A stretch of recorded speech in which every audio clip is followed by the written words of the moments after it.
ఏంది అంత ఫాస్ట్ గా వెళ్ళిపోయి రామ్ చరణ్ తో సినిమా చేస్తున్నారంట RC16 అందరూ అసలు ఎంత ఈగర్ గా వెయిట్ చేస్తున్నారంటే. అవునండి. సో మీరు ఆ సినిమాలో యాక్ట్ చేస్తున్నారు కాబట్టి ఏమైనా మీకు తెలిసింది ఆ సినిమా గురించి ఎలా ఉండబోతుంది? ఏమైనా కంటే ముందండి ప్రతి ఒక్క రామ్ చరణ్ ఫ్యాన్ కి మాత్రం ఒక పెద్ద మాస్ ఫీస్ట్ అది. ఓకే, ఇంకా చొక్కాలు చింపేసుకోవచ్చు. ఇంకా ప్రతి 5 నిమిషాలకు ఒకసారి, అంటే నేను ట్రావెల్ అయినంత వరకు ఒక 5 నిమిషాలు షార్ట్కి కూడా ఇంకా విజిల్స్ వస్తాయి, ఇంకా ఎవడు ఉండడు, అట్లా ఉంటుంది అనమాట సినిమా. మాత్రం మాస్ లుక్, వెరీ మాస్ అనమాట. ఎంతవరకు రంగస్థలం చూశారు కదా, దానికి మించి ఉంటుంది ఆ లుక్ అనేది. ఇంకా స్టోరీ పరంగా వచ్చేసరికి చెప్పకూడదు, ఇది ఓకే అంటే ప్రతి ఒక్క ఫ్యాన్ కూడా సాటిస్ఫై అవుతాడు థియేటర్కి వచ్చిన తర్వాత పక్కాగా. అండ్ ఇతనికి యాంటగోనిస్ట్గా ఒక అతను ఉన్నాడు అనమాట, అతను ఎంతవరకు పేరు బయటికి రాలేదు. ప్రతి ఒక్క ఆడియన్స్ కూడా షాక్ అవుతాడు. రామ్ చరణ్ ఆపోజిట్ లో ఎవరు ఉంటున్నారు ఏంటనేది అతను ప్రతి ఒక్కరికి మన తెలుగులో అందరికీ తెలుసు. వెంటనే చూసి రే అని చెప్పేసి అరుస్తారనమాట. అయితే మీకు తెలుసు? నాకు తెలుసండి, అక్కడ ఉన్నాను కదా, తెలుసండి.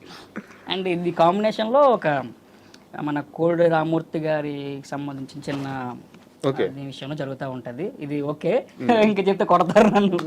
సో ప్రతి ఒక్క రామ్ చరణ్ ఫ్యాన్ కి అండ్ రామ్ చరణ్ యొక్క యాంటాగోనిస్ట్ కూడా ఫ్యాన్స్ ఉన్నారు దాంట్లో, గట్టిగా ఉన్నారు. చాలా బిగ్ సర్ప్రైజ్ ఇచ్చారు. చాలా ప్రతి ఒక్క ఆడియన్స్ కూడా ఇంకా ఎప్పుడు స్టార్ట్ అవుతుంది అని చెప్పి చూస్తారనమాట. అంత మంచి సీన్స్ ఉన్నాయి దాంట్లో.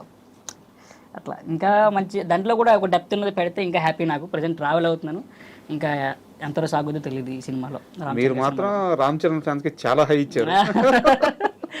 అతను ఎప్పుడు అలాగే ఉంటారండి, అతను ఇస్తా ఉంటారు, మేము చెప్పుకుంటాం అంతే అంతే. అండ్ నెక్స్ట్ కెరీర్ ప్లాన్స్ ఏంటి? నెక్స్ట్ కెరీర్ ప్లాన్స్ అంటే సార్, నేను రైటింగ్ కూడా చేస్తున్నానండి ప్రెసెంట్. సో డైరెక్షన్ వైపు వెళ్ళే అంత ఇంట్రెస్ట్ అయితే లేదు, కానీ చేయాలని అయితే ఉంది. కానీ ఎప్పటికైనా ఆర్టిస్ట్గానే సెటిల్ అవ్వాలి అంతే. ఎందుకంటే ఒక గుర్తింపు కోసం నేను ఇక్కడ దాకా వచ్చి ఒక 4 years దాకా ఇంట్లో వాళ్ళతో మాట్లాడుతూ, అక్కడ పక్క వాళ్ళతో మాట్లాడుతూ, అప్పుల వాళ్ళతో కూడా మాట్లాడుతూ, సో ఇంత చేస్తున్నాను, చదువుని పక్కన పెట్టేసాం, చదివిన సర్టిఫికేట్స్ కూడా పని లేదు అంటే ఖచ్చితంగా మన ఊరు వెళ్తే మన కోసం క్లాప్స్ కొట్టాలి, వాళ్ళు మన కోసం వెయిట్ చేయాలి, ఒక ఫీల్ ఉంటుంది. ఓకే వచ్చాడు మనోడు అని చెప్పి దీనికోసం వెయిటింగ్ అంతే. యాజ్ ఆర్టిస్ట్గా మాత్రమే ఖచ్చితంగా అది ఇప్పటికైనా అవ్వాలి అంతే. తండేల్ పీకే అయితే తండేల్లో లేడీ పీకే ఉన్నారు, సాయి పల్లవి గారు. సో మీరు ఎక్కువ రోజులు ట్రావెల్ అయ్యారు కాబట్టి మేడంతో కూడా మంచి మెమరీ ఉంటుంది మీకు. అవునండి. అంతకంటే ముందు చెప్పాలంటే నాకు సాయి పల్లవి చాలా ఇష్టం అండి, ఫస్ట్ నుంచి, డిగ్రీ నుంచి నాకు క్రష్ ఆవిడంటే. సాయి పల్లవి గారు ఇంకా అది ఇలా కోసేసుకోవచ్చు ఇలా. మంచి మూమెంట్స్ ఏమంటే ఆవిడతో సీన్ అవుతున్న రోజు అనమాట. ఎప్పటికైనా ఓకే ఆవిడకి సెకండ్ ఇవ్వాలి, టచ్ చేయాలి, జస్ట్ అంతవరకు వెళ్తాను లేదా నాకు తెలీదు అని చెప్పేసి. సో ఆ రోజు చైతన్య గారు పల్లవి గారు మాట్లాడుకుంటున్నారు, హాయ్ మేడం గుడ్ ఆఫ్టర్నూన్ అని చెప్పేసి, ఇంకా షేక్ అవుతుంది చెయ్యలా అని. హాయ్ గుడ్ ఆఫ్టర్నూన్ అని చెప్పేసి తను అన్నదనమాట. ఇది సింపుల్గా చెప్పేసింది ఆవిడ, నా చెయ్యం ఇలా షేక్ అవుతుంది అని చెప్పేసి చూస్తున్నాను. అదొకటేనండి. అమరన్ సినిమా చూసిన తర్వాత అంటే నేను ఎప్పుడు అనుకోలేదు సాయి పల్లవి గారి మూవీ చూసి సాయి పల్లవి గారికి చెప్తాను మీ మూవీ బాగుంది అని చెప్పేసి. అమరన్ మూవీ చూసిన తర్వాత మాకు షూట్ పడింది, అందులో సాయి పల్లవి గారి కాంబినేషన్ ఉందన్నమాట. సో మేడం చాలా బాగా చేశారు అమరన్ మూవీలో, చాలా బాగుంది మేడం, కంగ్రాచులేషన్ అని చెప్తే థ్యాంక్ యూ అని చెప్పేసి అన్నారు. అమ్మయ్య ఓకే, హార్ట్ బీట్ ఇలాగ తట్టట్టు కొట్టేసుకుంటుంది నాకు. అంటే ఆవిడంటే అంత ఇష్టం నాకు, ఆవిడతో మాట్లాడతాను కూడా నాకు తెలియదు. ఇంకా ఏంటంటే ఆ ఒక్క సీన్ ఉండుంటే థియేటర్లో ఇంకా అమ్మయ్య ఆవిడతో అనుకున్న డ్రీమ్ పూర్తి అయిపోయిందని ఫీల్ అయ్యేవాడిని. అది కొంచెం సాడ్ మూమెంట్ అనమాట. ఈసారి చూడాలి, ఆవిడంటే చాలా ఇష్టం నాకు. అండ్ మీ కెరీర్కి సంబంధించి ఒక సీరియస్ క్వశ్చన్. అప్పుడు సినిమా యాక్టింగ్ అంటే మీతో పాటు కాంబినేషన్ యాక్టర్స్ ఉంటారు, వాళ్ళందరూ చాలామంది ట్రైన్ అయ్యి లేకపోతే ఒక ఎక్స్పీరియన్స్తో ఉండి వాళ్ళకు ల్యాండ్ మార్క్ ఎక్కడ తెలుస్తుంది, కెమెరా లుక్ ఎక్కడ ఇవ్వాలో తెలుస్తుంది, వాళ్ళ యాక్టింగ్లో ఒక ప్రొఫెషనాలిటీ ఉంటుంది. మీరు వాళ్ళతో కాంబినేషన్స్ చేయాల్సి వచ్చినప్పుడు కష్టం అవ్వట్లేదా?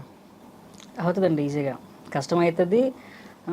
కాంబినేషన్ సీన్స్ పడినప్పుడు భయం ముందు, అంటే వీళ్ళకి అన్నీ తెలుసు కదా, ఇప్పుడిప్పుడే వస్తున్నాను నేను అన్నట్టు. వాళ్ళు పెద్ద ఆర్టిస్టులు, మనం ఇంకా బిగినింగ్ ఇంకా. సో ఏమంటారు ఏంటో అని చెప్పేసి అంటే అక్కడ చెప్పేదంతా ఉంటుంది. అక్కడ ఏంటంటే వాళ్ళు బాగా ఎంకరేజ్ చేసేవారు నాకు, ఇలా కాదు ఇలా చేయి, ముందే సీన్ అవుట్ అవుతున్న ముందే ఎవరితో సీన్ ఇలా నాతో నీ పనులు ఇంకెవరితో అంటే వాళ్ళతో మాట్లాడతా 2 minutes మాట్లాడతా, అక్కడ ఏ ఆర్టిస్ట్ ఉన్నారు ఏంటనేది మాట్లాడి ఇలా చెప్తే నేను ఇలా ఆన్సర్ ఇస్తాను అని చెప్పేసి. అది బాగుందండి, బాండింగ్ బాగుంది. తండ్రి నాకు ఎప్పుడు అంత ఫీల్ రాలేదు, బాగానే జరిగింది. అండ్ నా దగ్గర సీన్ జరుగుతున్నప్పుడు అయితే చైతన్య గారే ఓకేనా పర్లేదా చేద్దామా అట్లా బాగా ఎంకరేజ్ చేశారు ఆ సీన్లో మాత్రం. పర్లేదండి, ఎక్కడ నాకు ఎటువంటి ఫీల్ రాలేదు, అంటే భయపడలేదు, అలా ఎంకరేజ్ చేస్తూ చేయించుకునేవారు అనమాట. పర్లేదు. అండ్ చెప్పాలంటే చందు గారు అంటే బాబోయ్ ఎనర్జెటిక్ పర్సన్ అతను. అతనైతే త్రూ అవుట్ లొకేషన్లో షూట్ అవుతుందంటే ఆ కామెడీకి ఇంకా నీకు ఎంత స్ట్రగుల్ ఉన్నా ఏమున్నా పోతుంది, ఇంకా నవ్వుతూనే ఉంటాం. ఇంకా పల్లె గారు వస్తే ఇంక మామూలు వాడుకోరు చందు గారు అయితే. సో ఈ నాకు పర్సనల్గా ఏం జరిగిందంటే చందు గారు పల్లవి గారు ఆడుకుంటారా, పల్లవి గారు చందు ఏ ఆడుకుంటారు? రెండు జరుగుతాయి. రెండు జరుగుతాయి కదా. అదే వీడియోలో చూసాము, సాయి పల్లవి గారే చందు గారిని ఆడుకుంటున్నారు. ముందు చందు గారు ఆడుకుంటారు, తర్వాత పల్లవి గారు ఆడుకుంటారు, మైక్ లాగేసుకుంటారు ఇంకా.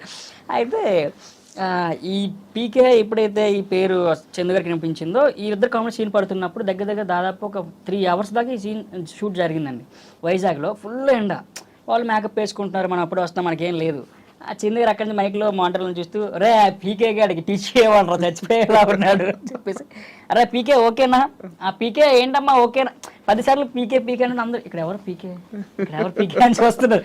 సార్ నేనే సార్. అది చాలా ఫన్నీ మూమెంట్ అతనితో నాకు పర్సనల్గా జరిగింది అనమాట. అది చాలా బాగుంది. ఆ రోజు ఊరు మొత్తం నా పేరు తెలిసింది, అయితే నా పవన్ కళ్యాణ్. కొంతమంది ఏమో వీడి పవన్ కళ్యాణ్ ఏంటి, కొంతమంది ఏమో ఓకే ఓ మాదిరిగా ఉన్నాడు అని చెప్పేసి. అయితే తండేల్ మూవీ మీకు సక్సెస్ ఇవ్వడమే కాదు, మిమ్మల్ని కాపాడింది కూడా. చాలా తండేల్ పవన్ అవడం వల్ల పవన్ కళ్యాణ్ పీకే నేమ్ దూరం అయింది. అయ్యో నాకు అదే కావాలండి, అదే కావాలి. తండేల్ పీక్ అయితే ఇంకా హ్యాపీ నాకు. కే పక్కన లేకపోతే పీక్ వాల్యూ లేదండి, అంతే. అండ్ ప్రొడక్షన్ విషయానికి వస్తే గీతా ఆర్ట్స్ చాలా లాంగ్ గ్యాప్ తర్వాత ఒక భారీ బడ్జెట్ మూవీ తీయడం. సో ప్రొడక్షన్ పరంగా అంటే మీరు అప్కమింగ్ యాక్టర్స్ కాబట్టి మీకు ఈ సినిమా ఇండస్ట్రీలో ఉండే కొన్ని కష్టాలు కొత్తగా అనిపించుండొచ్చు. సో అలాంటి ఇబ్బందులు ఏం రానియకుండా ఫుడ్ కానీ వాళ్ళ అకామిడేషన్ కానీ ఎలా ఉండింది? ఫుడ్ విషయానికి వస్తే అసలు సూపర్ అండి, ఎక్కడా కూడా పార్షియాలిటీ ఏమీ లేదు. ఏ ఫుడ్ పెడుతున్నారు మాకు ఆ ఫుడ్డే వచ్చేది. అసలు టైంకి వాటర్ బాటిల్ కానీ, టీ కానీ, లేకపోతే స్నాక్స్ కానీ, ఏదైనా సరే ఫుడ్ విషయంలో అసలు ఎటువంటి లోటు లేదండి. గీతా ఆర్ట్స్ దాని విషయంలో మాత్రం సూపర్. ఇంకా అండ్ ఇప్పుడు మీ జర్నీ చూసుకున్నట్టయితే చాలా తక్కువ టైం, బట్ వరస్ట్ ఎక్స్పీరియన్స్ ఎదురవడానికి ఒకరోజు చాలు. అవునవును. సో అలాంటి ఓ ఎక్స్పీరియన్స్ ఏమైనా ఫేస్ చేస్తున్నారా? వరస్ట్ ఎక్స్పీరియన్స్ అంటే ఉన్నాయండి. ఫస్ట్ అన్నపూర్ణ ఫోటో స్టూడియో అనుకుంటాను సినిమా పేరు. ఫస్ట్ కెమెరా ఫేస్ చేస్తుంది అప్పుడే, ఎక్కడ అది పటాన్ చెరువు దగ్గర నైట్ షూట్ అనమాట. నాకు అతను అరవింద్ గారు అనుకుంటా తీసుకెళ్ళింది, సురేంద్ర గారు ఐడియా లేదు, సారీ. నాకు అది వెయిటర్ క్యారెక్టర్, అక్కడ ఎవరు మన అతని పేరు గుర్తు రావట్లేదు, హీరోను కమెడియన్ కూర్చొని మాట్లాడుకుంటుంటారు. వాళ్ళ దగ్గరికి వెళ్ళి సార్ మీకు ఏం ఆర్డర్ కావాలని చెప్పి అడగాలి నేను. ఓకే, అదే ఫస్ట్ నేను కెమెరా చూసి ఇంకా నేను చేస్తున్నాను అని చెప్పేసి, చుట్టూ 200 members పీపుల్ ఉన్నారు, జూనియర్ ఆర్టిస్టులు మొత్తం ఇన్ని. అక్కడి నుంచి డైరెక్ట్గా చూస్తున్నారు. ఆ అబ్బాయి ముందే చెప్పేశారు ఈ అబ్బాయి చేస్తాడంటే, నేను తీసుకెళ్ళిన అతను ఎవరైతే ఉన్నారో అతను చేస్తాడండి అనేసాను అనమాట. ఇంకా నేను చేసే క్రమంలో దీంట్లో అక్కడి నుంచి బస్సు ఒకటి రావాలి ప్యారలల్గా, ఇక్కడేమో హోటల్లో రన్ అవ్వాలి, చాలా జరగాలి. సో నా వల్ల అది మొత్తం కొలాప్స్ అయిపోయింది. దగ్గర 4-5 takes పట్టాయి. ఎందుకంటే వాళ్ళు యాక్షన్ చెప్పకముందు ఒకసారి డైలాగ్ చెప్పేస్తున్నాను, యాక్షన్ చెప్పిన తర్వాత చాలా లేట్గా చెప్తున్నాను. దీనివల్ల ఆర్టిస్టులు కూడా నాకు కోపం అయిపోయారు. అది నాకు ఆ రోజంతా ఇంకా కళ్ళు నేను తిరుగుతూనే ఉన్నాయి, వద్దు వెళ్ళిపోదాం నా వల్ల కాదు అని చెప్పి అనిపించిందండి. అంతమంది ముందు అతను చేస్తారా చేయడయ్యా అంత గట్టిగా అడిచారనమాట. సో నన్ను తీసుకెళ్ళిన అతను కూడా కొంచెం తగ్గినట్టే కదా అని చెప్పేసి అనిపించింది. అండ్ దట్టు కొడతారేమో అనే భయం కూడా అనిపించింది. కొట్టేది కూడా ఒకటి నేను ఫేస్ చేశానండి. ఏది రెక్కీ వెబ్ సిరీస్ అని, ఈ సినిమాలో తండ్రి పెత్తనలు నరేణ్ గారు అప్పుడు బాగా క్లోజ్ అయ్యారు. సో అతని వల్ల వచ్చింది ఛాన్స్ రెక్కీ వెబ్ సిరీస్లో నరేణ్ గారు వల్ల. అయితే ఆ వెబ్ సిరీస్లో చిత్తూరు స్లాంగ్లో మాట్లాడాలి. ఒక డైలాగ్ ఉంది, ఏంటది, ఈ ఒక చీటీ ఒక అతను ఇచ్చి మన ఒక ముసలాయనికి చీటీ ఇవ్వాలి వెళ్ళి, నేను చిత్తూరు స్లాంగ్లో చెప్పరా అన్నారు. ఈ సీటీ ఒక ఆయన ఇమ్మన్నాడు అని చెప్పేసి, అది చిత్తూరు స్లాంగ్లో చెప్పాలి, నాకు రావట్లేదు. ఆ శ్రీకాకుళం నార్మల్ మాట్లాడుతాను, చిత్తూరు స్లాంగ్ రావట్లేదు. 2-3 టేకులు పట్టే, కోపం అయిపోతున్నారు సారు అని చెప్పేసి, ఇలా వెంటనే డైరెక్ట్గా అప్పుడు కూడా బీప్ మీద నా కొట్టిన ఇంకేం మాట్లాడలేదు, కొట్టాడు వెంటనే. ఎందుకంటే అప్పుడు నేను అర్థమైపోయింది బాగా చెప్పట్లేదు అని చెప్పేసి. నాకు ఇంకా ఏడుపు వచ్చేస్తుంది నాకు. అది సెకండ్ ఎక్స్పీరియన్స్ అది వచ్చేస్తుంది. అప్పటికి బ్రేక్ ఇచ్చారు, ఫుడ్ బ్రేక్ ఇచ్చారు, ఇది అవ్వదు అని చెప్పేసి.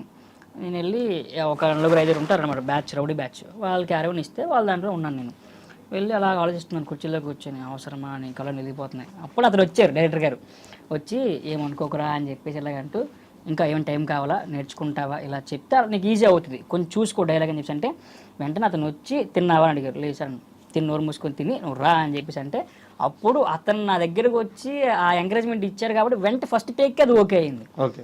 ఆ తర్వాత గుడ్ ఇలాగే ఉండు అని చెప్పేసి అన్నారు. అంతకుముందు ఏమన్నారు, ఎందుకు వస్తారు అలాంటి ఇండస్ట్రీకి అని చెప్పేసి అన్నారు. తర్వాత అతనే గుడ్ కీప్ ఇట్ అప్, ఇలాగే చెయ్యి, మంచి మంచి ఛాన్సెస్ అని చెప్పారు అనమాట. సో అది వరస్ట్ ఉంది, గుడ్, వెరీ గుడ్ థింగ్. అది ఒక డైరెక్టర్ గారు పోలూరి కృష్ణ గారు అంటే నాకు ఇప్పటికీ చెప్తాను, ఒక కృష్ణవంశీ గారిని చూడలేదు కానీ నేను పోలూరి కృష్ణ గారిని చూసా అతనిలో.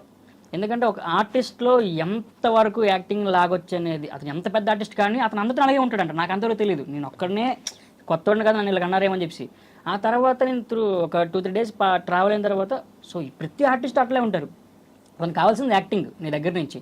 సో ఎలా చెప్తే ఎలా వస్తుందని చెప్పేసి ప్రతి ఒక్కరితో అలా ఉన్నారు. సో నేను కృష్ణవంశీ గారిలా చూస్తాను పోలూరి కృష్ణ గారిని. థ్యాంక్స్ టు హిమ్ అనమాట. నిజంగా చాలా ఎంకరేజ్ చేశారు ఆ విషయంలో మాత్రం, నాకు గుర్తుంది ఇప్పటికి. తండ్రి సక్సెస్ కొట్టారు, సార్ కెరీర్ బిల్డ్ అవుతుంది అవుతుంది. కానీ